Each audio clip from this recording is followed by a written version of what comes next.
Hello, you're watching TVP World News. I'm Janusz Rewiński. Final preparations are taking place in Washington, D.C. for the inauguration of Donald Trump as the 47th President of the United States.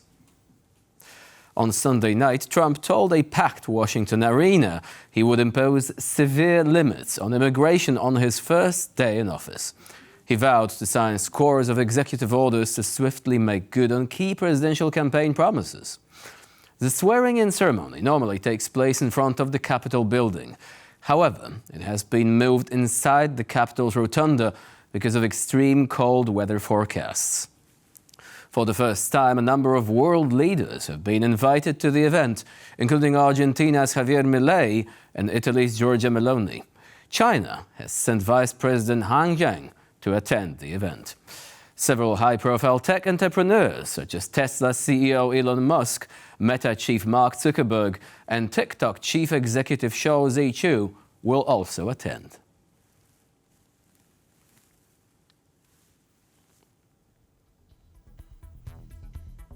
And please join us for a special bulletin focused on the inauguration later today, starting at 5:30 p.m. Central European Time. The most extraordinary first 100 days of any presidency in American history. This is what U.S. President-elect Donald Trump promised the attendees of his rally in Washington, D.C. a day ahead of his inauguration. Trump's bold plans for presidency continue to spark controversy, including in the field of foreign policy. We're going to do a lot of things. You're going to see something tomorrow. You're going to see executive orders that are going to make you extremely happy. Lots of them. Lots of them. We have to set our country on the proper course. By the time the sun sets tomorrow evening, the invasion of our borders will have come to a halt, and all the illegal border trespassers will in some form or another be on their way back home.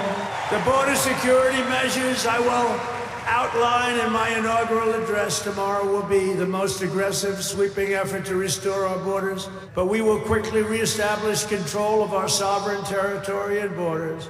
We will expel every single illegal alien, gang member, and migrant criminal operating on American soil and remove the savage gang Tren de Aragua from the United States. Every radical and foolish executive order of the Biden administration will be repealed within hours of when I take the oath of office. Oh, you're going to have a lot of fun watching television tomorrow. The American people have given us their trust, and in return, we're going to give them the best first day, the biggest first week, and the most extraordinary first 100 days of any presidency in American history. TikTok is back in the United States following the brief suspension of its services across the country due to the recent federal ban. In a post on X, the platform expressed gratitude for the move to U.S. President-elect Donald Trump, who is scheduled to be inaugurated into office on Monday. Trump had previously announced he would suspend the ban upon entering the Oval Office. In agreement with our service providers, TikTok is in the process of restoring service.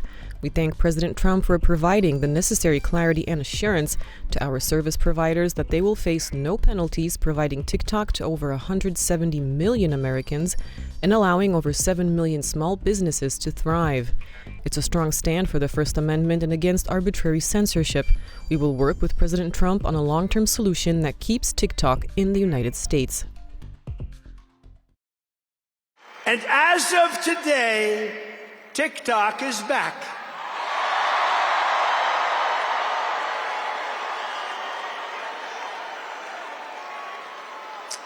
So, you know, I did a little TikTok thing. We have a guy, TikTok Jack. He's a young kid, like 21 years old.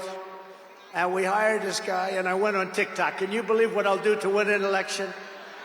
And we went on TikTok. And Republicans have never won the young vote, the youth vote. They win a lot of votes, but they never won the youth vote. We won the youth vote by 36 points. So I like TikTok. I like it. I like it. I had a slightly good experience, wouldn't you say? Romney lost it by 40 points. Not so long ago, we won it by 36 points. That's a very big spread. But I said we need to save TikTok because we're talking about a tremendous... Who in this audience goes with TikTok? Many? Yeah, very popular. President-elect Donald Trump has announced plans to visit California this Friday. The purpose of his trip is to assess the devastation caused by recent wildfires in Los Angeles. With historic speed and strength and fix Speaking at a Sunday rally in Washington a day before his inauguration, Trump promised federal assistance for recovery efforts. Preliminary estimates indicate that the fires destroyed or damaged over 12,000 buildings in the Los Angeles metropolitan area. Authorities have confirmed 27 fatalities so far.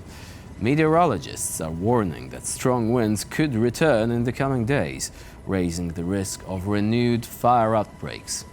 Trump's visit aims to underscore federal commitment to aiding affected communities and addressing the crisis. You don't resolve problems this way. This is how Pope Francis addressed the reports that US President-elect Donald Trump is keen to sharply intensify immigration enforcement across the US, just days after his inauguration. No, we hadn't been in contact. He came here once when he was president the last time, but we didn't speak. But if this is true, it will be a disgrace, because it would make the poor, unfortunate people who have nothing to pay the unpaid bill. It doesn't work. You don't resolve problems this way. You don't resolve problems this way.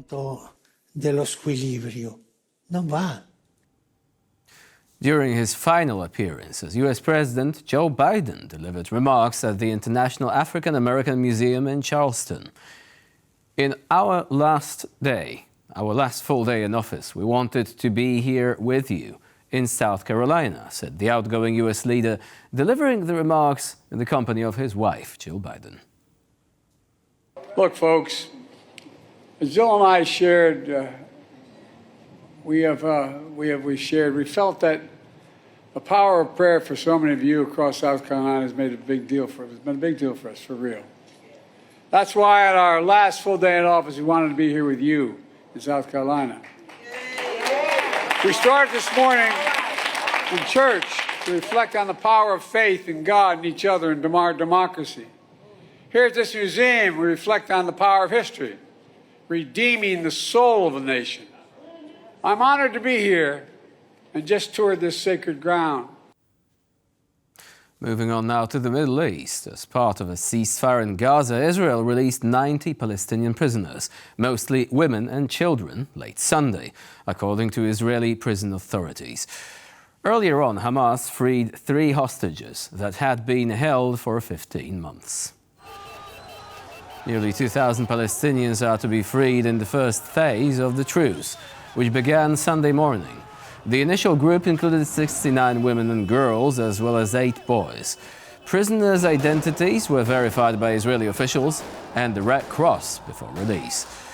Earlier on, Hamas released hostages Romy Gonen, Emily Demari, and Doron Steinbrecher, abducted during the October 7, 2023 attack. Further Israeli hostages are expected to be freed on the 25th of January.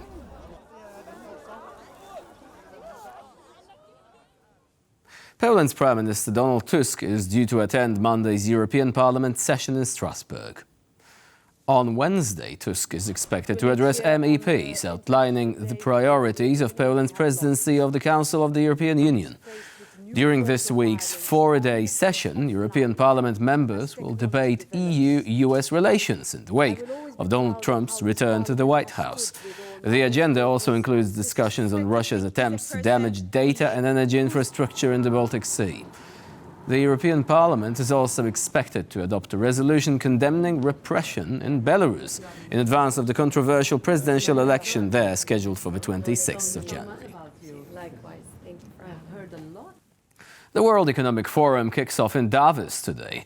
Leaders from around the globe will convene under the slogan "Collaboration for the Intelligent Age." The 2025 Annual World Economic Forum will focus on challenges for democracy and the opportunities and risks associated with the explosion of new intelligent technologies. US President Donald Trump, Ukrainian President Volodymyr Zelensky and Polish President Andrzej Duda will be among the 60 top leaders from across the world who will address the meeting. Duda, who will be in Davos until Friday, will also participate in the inauguration of the Ukrainian House and a discussion on the geopolitical as well as global implications of the war in Ukraine.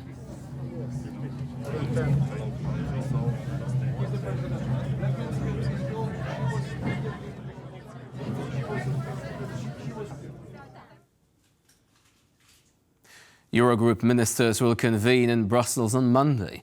The meeting will be chaired by Eurogroup President Pascal Donohoe. The ministers will discuss the priorities and challenges for the euro area and the new European policy cycle. A joint press conference will be held after the gathering. The Eurogroup meeting takes place a day ahead of a separate meeting of EU finance and economy ministers, which is expected to focus on issues such as financial support to Ukraine. Polish Finance Minister Andrzej Domański is expected to be in attendance. Polish Deputy Prime Minister and Defense Minister Władysław Kosiniak-Kamysz will visit Sweden on Monday to meet with his counterpart Paul Johnson, as well as representatives of the country's defense industry. Security in the Baltic Sea and joint efforts to protect critical infrastructure located in the region will be at the top of the agenda of the meeting. The two defense ministers will also discuss support for Ukraine. In addition, they will raise the issue of cooperation between their respective domestic arms industries, including possible Swedish purchases in Poland. Minded when it comes to both our reading about Russia, when it comes our unity of purpose of continuing. German Defense Minister Boris Pistorius has made comments on the potential deployment of German troops in Ukraine to help secure a demilitarized zone.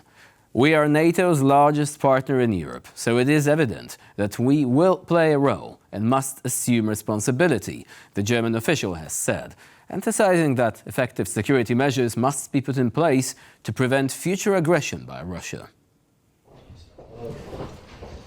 Speaking to the Süddeutsche Zeitung, Pistorius also said that this deployment of German forces to a buffer zone between Ukraine and Russia would only happen if a ceasefire has been reached.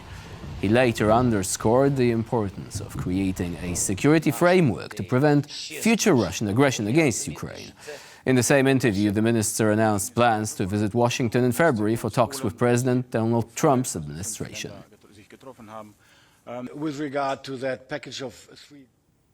Ukrainian President Volodymyr Zelensky signed a decree on Sunday imposing sanctions against propagandists and collaborators who supported Russia during the war. A list of the sanctioned individuals will soon be available online. I have just signed a decree that gives force to the National Security and Defense Council decision on sanctions.